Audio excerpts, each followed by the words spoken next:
बिस्मिल्लाहिर्रहमानिर्रहीम। अस्सलाम वालेकुम नाज़रीन, मैं तारिक इस्माइल सागर आपकी खिदमत में हाज़िर हूँ। नाज़रीन कराम, आपके ख़्याल में क्या अमेरिकन पाकिस्तान को ठंडे पेटों हुकूमत करने देंगे? क्या उनका मकसद सिर्फ़ अड्डे हासिल करना है?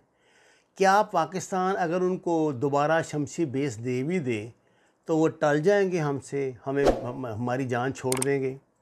मेरे ख़्याल से अगर आप इंसाफ के साथ सोचें तो इस सवाल का जवाब ना में है। देखिए, जितनी तेज़ी के साथ दुनिया का सियासी मंज़रनामा, डिप्लोमेटिक मंज़रनामा तब्दील हो रहा है, उतनी तेज़ी से हमारे अंदर सलाहियत ही नहीं है कि हम अपनी पॉलिसी तरतीब दे सकें। हमारे यहाँ जो पॉलिसी मेकिंग है ये होती है डे टू डे, और इस आज की दुनिया में day to day policy making भी चाहिए, लेकिन लॉन्ग टर्म भी आपको एक पॉलिसी बनानी पड़ती है जिसको सिक्योर करने के लिए फिर आप अपने दाव पेश खेलते हैं, उन्हें इस्तेमाल करते हैं। अब मैं आपको ताज़ा तरीन एक हकीकत बता रहा हूँ। ये हैं जनाब मजीद अल कहतानी। ये मीडिएशन जो करा रहे हैं ना तालिबान की और इसकी इंडिया की। ये साहब वहाँ कतर में दोहा में बैठे हुए हैं दोनों को लेके, और उनकी गुफ्तगू करा रहे हैं, उनकी मेडिटेशन करा रहे हैं। इंडिया की तरफ से तालिबान को बहुत बड़ा लालच दिया गया है। मैं उसको एक्सप्लेन करने से कासर हूँ। इंडिया ने तालिबान को बहुत ऑफ़र्स किए हैं, सिर्फ इस बुनियाद पर कि जो उसकी सरमायाकारी वहाँ पे हो चुकी है अरबों डॉलर की, वो सिक्योर हो जाए। तालिबान कैसे सोचते हैं, आपको मैं उनका बयान सुना देता हूँ। आपको पता है जो कल उनकी तरफ से बयान जारी है, उन्होंने कहा कि हम दुनिया के हर मुल्क से पुरअमन तल्लुकात चाहते हैं, हम किसी के साथ जंग नहीं चाहते। ये जो हमारे दिमाग में ये बात घुसी हुई है ना कि इधर से तालिबान फारूक होंगे तो उसके बाद वे कश्मीर पे हमला करके उसे आज़ाद कराएंगे, उसके बाद जनाब वो जाएंगे वहाँ पे ये अपने बर्मा में, वहाँ मुसलमानों को आज़ाद करा देंगे, उसके बाद फ़लस्तीन में जाएंगे, फ़लस्तीन में आज़ाद करा रख दें, और आखिर में वाशिंगटन पे अपना झंडा लगा देंगे। अब ज़ाहिर है ये आपकी सोच पे तो पाबंदी नहीं है, जो मर्ज़ी आप गुमान करते रहें, ख्याल करते रहें। और जब कोई बंदा इन हक़ाइक़ से आपको आगाह करता है जो ज़मीनी सच्चाई हैं, प्लीज़ इनको जान के मुतालिया फ़रमाएँ अहादीस का और कुरान का, तो आप उसको काफ़िर बना देते हैं।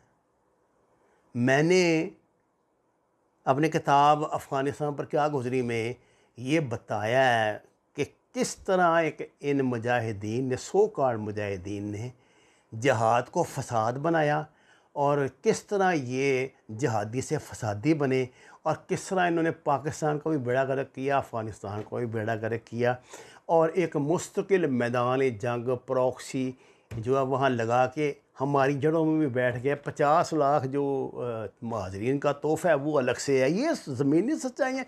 अब आप इसको वो उसमें इसके जो मर्ज़ी तौजीहात तलाश करते रहें, मुझे काफ़िर बनाते रहें, जो मर्ज़ी करते रहें, लेकिन क्या ये ज़मीनी सच्चाइयाँ नहीं हैं? ये तालिबान किसके ख़िलाफ़ खड़े हुए थे? तब अमेरिका का कब्ज़ा था वहाँ पे कि रूस का कब्ज़ा था? जी नहीं, ये मुजाहिदीन का कब्ज़ा था। मुजाहिदीन बटे हुए थे, वारलॉर्ड थे अपने अपने इलाकों के, अपने अपने इलाकों में गुंडागर्दी करते थे, टैक्स लेते थे। ये कंधार से मुल्ला मोहम्मद उमर नामी एक मुजाहिद उठा, उसने तालिब इल्मों को इकट्ठा किया जो ज़्यादातर अकूड़ा खटक के तालीमी याफ्ता थे, और उनको बुला के तो उन्होंने अपनी इज्तिमाई एक फ़ोर्स बनाई, और अल्लाह के नाम पे उठे, और उन्होंने दिनों में काया पलट के रख दी, सब कुछ मुजाहिदीन की ऐसी तैसी करके रख दी, जो सो कॉल्ड मुजाहिदीन। अब जो मैं उनकी हक़ में बात करता हूँ तो मुझे लोग पिछले कहते हैं जी आप तो मुजाहिदीन के बड़े ख़िलाफ़ थे, आप तो जनरल ज़िया-उल हक़ के बड़े ख़िलाफ़ थे। नहीं भाई, मैं जनरल ज़िया-उल हक़ के ख़िलाफ़ नहीं था। मुझे तो आज किसी ने बताया है कि ये जो था ना, ये इस्लामिक वर्ल्ड फोरम को, वो कौन सा है इसका, इन्होंने कहा था कि हम सारा ख़र्च उठाएंगे, और वहाँ से बिहारियों को ला के, जो मैंने जेनेवा कैंप पे कल स्टोरी की थी, ला के पाकिस्तान में आबाद करेंगे। जनरल ज़िया-उल हक़ ने कहा नहीं जी, आप पैसे हमें दें। पैसों के रफड़ में वो बेचारे वहाँ जो ज़िंदगी गुजारे, मैंने आपको कल दिखा दी है। तो मैं जनाब उनको क्यों बुरा कहूँगा? और बाकी जो एहसानात उन्होंने वैसे इस उम्मत पे किए हैं, सुभान अल्लाह, ज़ुबानी कलामी तो बहुत बड़े वो बड़े रहनुमा थे, बहुत बड़े बंदे थे, इसमें क्या शक है। आपको जब तक देखिए किसी भी चीज़ को किसी समझने के लिए ना उस ऑर्गेनाइजेशन का स्ट्रक्चर समझना पड़ता है। क्रेडिट एक बंदा ही लेता है।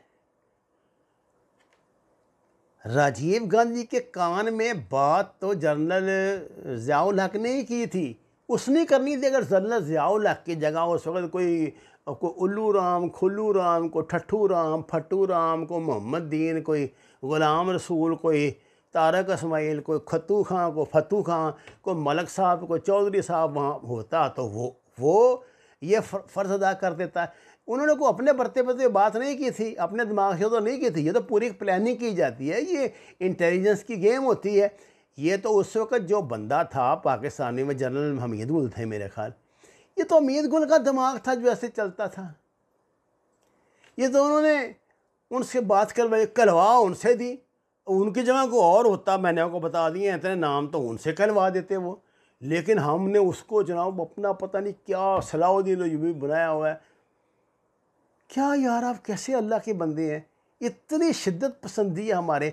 अब ज़मीनी हक़ाइक़ भाई ये हैं कि तालिबान बेशक वो पक्के मुसलमान हैं, इस्लामी निज़ाम नाफिज करना चाहते हैं, लेकिन उन्होंने कहा कि भाईजान हमने किसी मुल्क के पर हमला नहीं करना, ना अपनी ज़मीन को किसी के ख़िलाफ़ इस्तेमाल होने देना।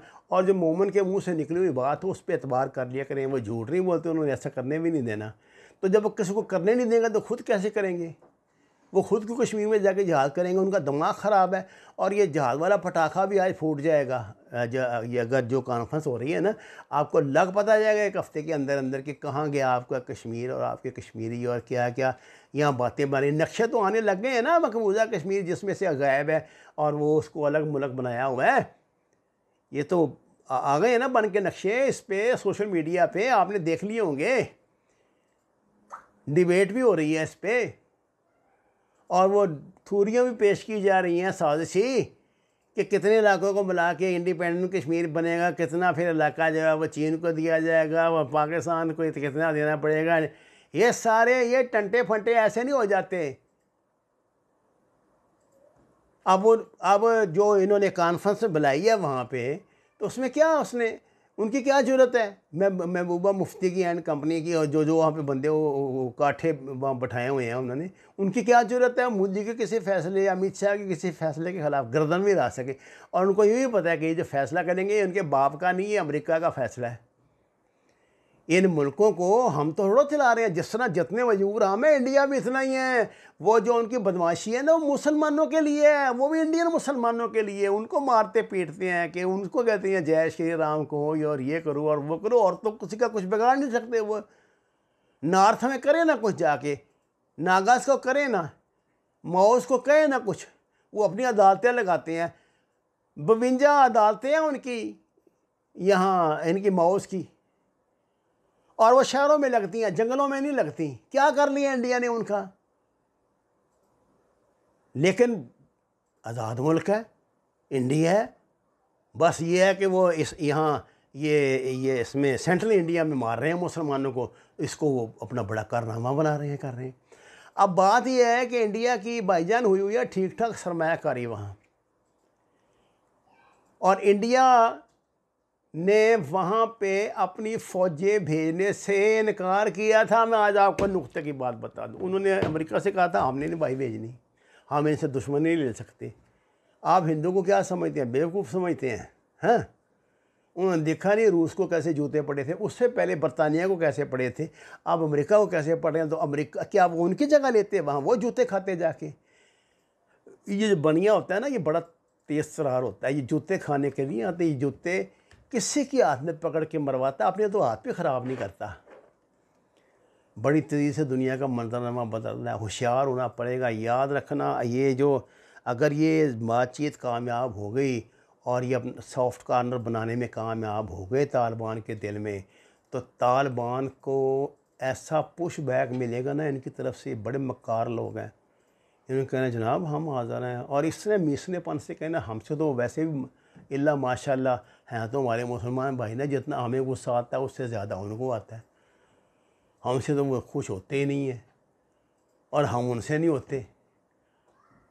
अब पाकिस्तान ने कह दिया एब्सोल्युटली नॉट, इसके मुतल्लक भी बस मैं आपसे क्या अर्ज़ करूँ।